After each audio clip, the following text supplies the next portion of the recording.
नमस्कार,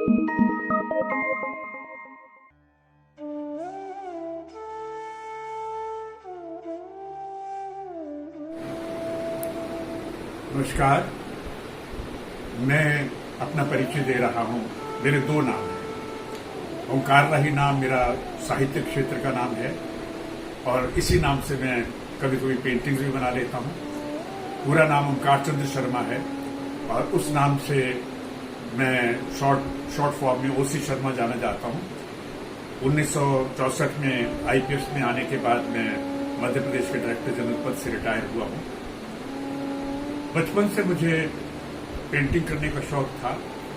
हमारे स्कूल में मास्टर बालकिशन वाटर कलर बहुत अच्छा किया करते थे और हमें ड्राइंग पढ़ाते थे। मैंने 5वीं से 8वीं तक ड्राइंग पढ़ी और उनकी प्रेरणा से शुरू में स्केचिंग करना सीखा। उसके बाद 10th क्लास के आसपास पहुंचते हुए मेरा परिचय शोभा सिंह जी से हुआ, जो कि एक प्रसिद्ध चित्रकार थे भारत के। उनसे मैंने कुछ काम सीखा, इंस्ट्रक्शंस ली और वो हमेशा मुझे एनाटॉमी की तरफ ध्यान देने को कहते थे। मैंने ध्यान दिया, पर मुझे लगा कि पोर्ट्रेट बनाना मेरे लिए संभव नहीं है। मैंने पोर्ट्रेट बनाए, कोशिश की, अच्छे बने, पर फोटोग्राफी और पोर्ट्रेट में भेद देख करके अच्छा नहीं लगा। मुझे रशियन स्टाइल ऑफ पोर्ट्रेट बहुत अच्छा लगता था, मैं उस तरफ जाना चाहता था। धीरे धीरे मैं एब्स्ट्रैक्शन की तरफ आया और इस तरह की पेंटिंग बनाना शुरू किया। जब मैं क्यूबिज्म की तरफ अट्रैक्ट होने लगा, पर पिकासो के क्यूबिज्म के कलर्स न लेकर के मैं अपने कलर्स में जाना चाहता था।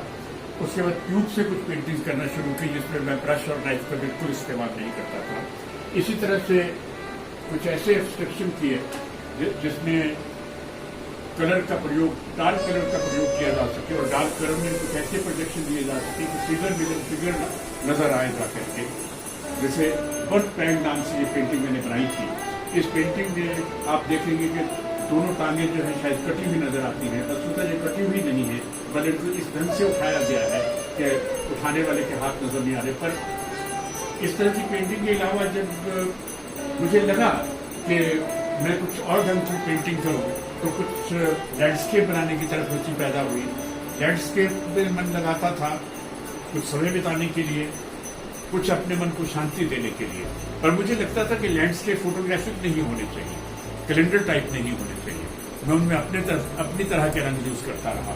इसी तरह से मुझे किसी ने कहा कि आप फिगर्स नहीं बना सकते, तो फिगर बनाने के लिए मैंने इस तरह की पेंटिंग बनाने की भी कोशिश की और अच्छी बनी, मुझे अच्छी लगी।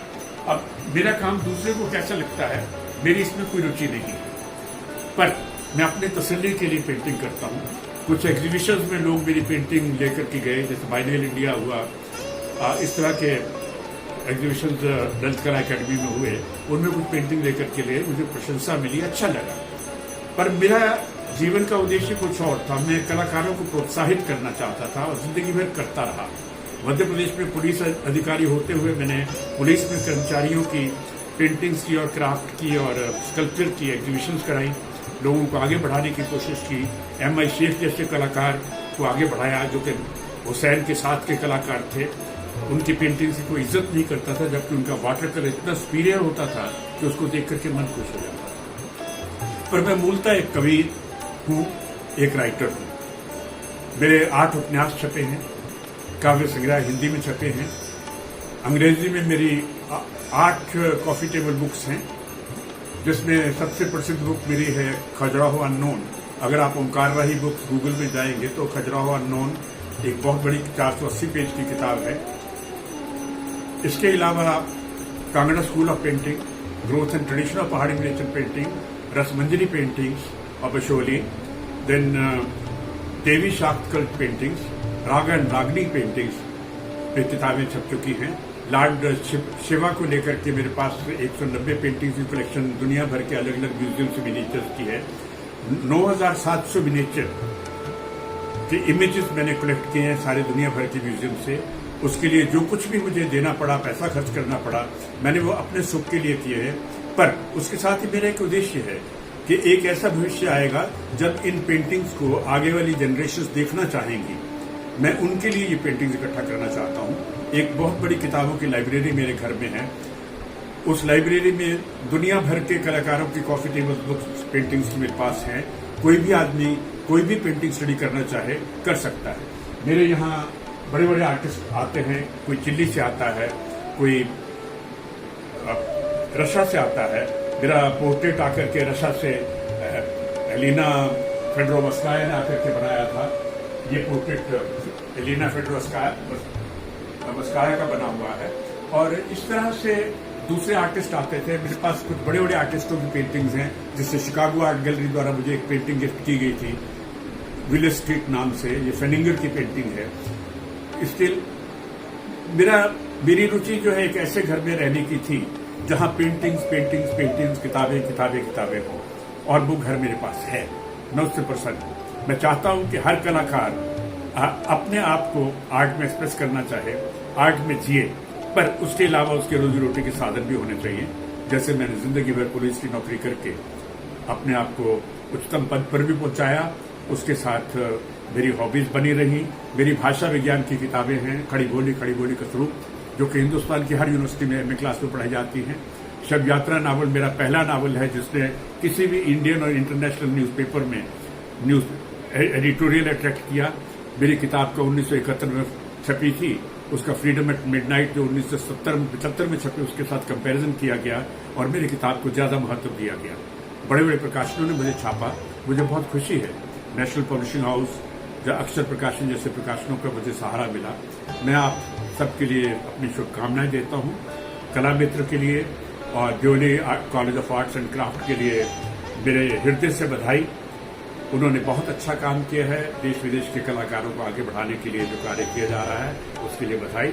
सुनीता लांबा को मैं विशेष रूप से धन्यवाद देना चाहूंगा, क्योंकि उनकी प्रेरणा से जो कलाकार सामने आते हैं वैसा काम कोई दूसरा व्यक्ति नहीं कर सकता। धन्यवाद। धवाली आर्ट कॉलेज और कला मित्र को मैं बधाई देता हूं कि उन्होंने अंतर्राष्ट्रीय चित्रकला का प्रदर्शनी का आयोजन किया है। आज के अवसर पर मैं सबसे पहले पंचानन जी, रमेश जी और सुनीता लांबा को बधाई देना चाहूँगा, जिन्होंने अथक प्रयास करके देश विदेश के कलाकारों को इकट्ठा किया।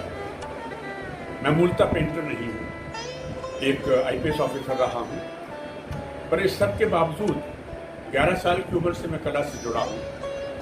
सरदार शोभा सिंह जैसे कलाकार से मुझे चित्रकला सीखने का अवसर मिला।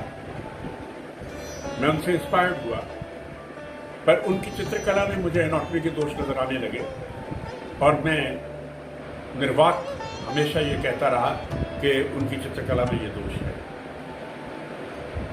मुझे पोर्ट्रेट बनाने का कोई शौक नहीं था, पर जब मैं एब्स्ट्रैक्ट बनाने लगा तो एब्स्ट्रैक्शन में मुझे लगा कि मुझे कुछ नवीनता देनी चाहिए, और उस नवीनता के लिए मैं अपने दिमाग से सोचता था। दूसरों की कृतियां देख करके मेरे मन में विचार नहीं आते थे। मुझे याटो से लेकर 20वीं शताब्दी के चित्रकारों का काम देखने का मौका मिला है। अलग अलग म्यूजियम में जाकर के मैंने अनेकों स्टडीज की हैं।